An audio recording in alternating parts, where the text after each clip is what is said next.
Merci, Monsieur le Président. Monsieur le Premier ministre, ce matin, j'ai posé une question orale sans débat au sujet du premier Hercule, qui a pour objet de scinder EDF en plusieurs entités étanches entre elles, notamment pour ouvrir le capital de ses activités dans les énergies renouvelables.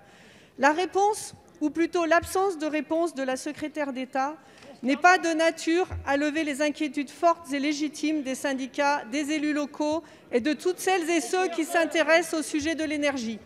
Depuis 1 an, le projet Hercule se construit dans le plus grand secret entre l'Élysée et Bruxelles.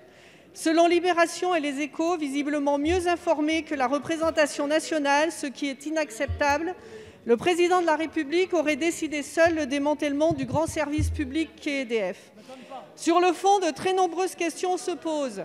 Alors que le contexte nous rappelle l'importance de services publics forts pour affronter les défis sanitaires, énergétiques et climatiques, EDF en est un. Pourquoi prendre le risque de le démanteler, de le fragiliser ?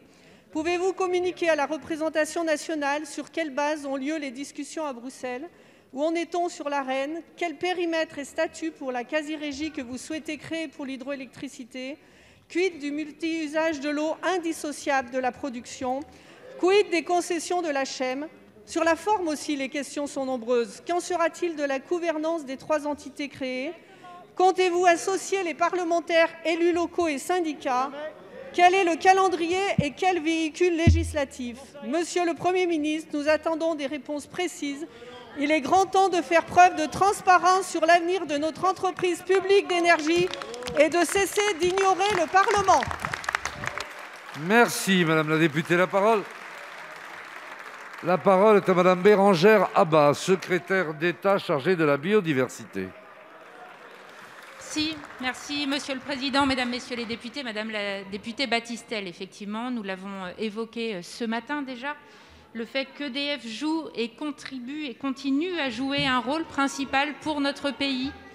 C'est un des principaux moteurs de la transition. Et oui, et cela n'a pas changé. Et je vous redis l'attachement au gouvernement dans le cadre de ces négociations qui ont lieu, l'attachement à préserver ces équilibres, à ne surtout pas déstabiliser cette entreprise. Si nous avons un parc de production aujourd'hui qui est faiblement émetteur en gaz à effet de serre, si EDF développe massivement ses énergies renouvelables dans un parc nucléaire existant, alors que nous nous préparons à la fermeture de centrales à charbon, nous devons absolument, comme le prévoit la programmation pluriannuelle de l'énergie, préserver cet équilibre et cette part importante, tout en dégageant aujourd'hui des capacités d'investissement qui doivent être accrues pour participer pleinement à la transition écologique et énergétique.